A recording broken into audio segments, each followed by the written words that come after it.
Слова для емоцій. Розкриття емоцій. Розмовляйте зі своїм внутрішнім світом. Коли ви говорите «я щасливий», яке саме щастя ви відчуваєте? Це щастя від того, що сяє сонце і погода чудова? Від того, що ваша улюблена команда перемогла? Чи від того, що всі аналізи на інфекції виявилися негативними? Ми часто не можемо чітко визначити, що відчуваємо, та іноді не маємо жодної впевненості в цьому. Наприклад, можливо, у вашому житті була ситуація, про яку ви пам'ятаєте так: «Я відчував себе просто жахливо». Жахливо – це не емоція, але, можливо, найточніше визначення ваших почуттів.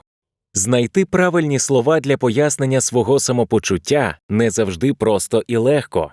Щоб ви не мали на увазі під словом «щасливий», описуючи своє почуття, для іншої людини воно може означати зовсім інше.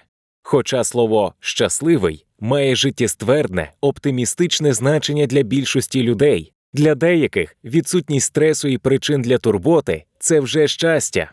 Вміння давати чітке визначення емоціям допоможе вам краще розуміти поведінку, свою власну та інших людей, передбачати її і керувати нею. За словниковим запасом потрібно постійно доглядати, інакше він засохне.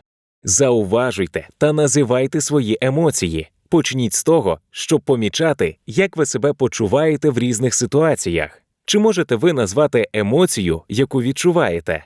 Коли ви відчуваєте себе чудово або жахливо? Чи можете ви підібрати точне слово для опису тієї емоції, яку відчуваєте? Віддайте цьому час. У деяких ситуаціях ви можете бути невпевнені у своїх почуттях або в тому, які емоції вас переповняють.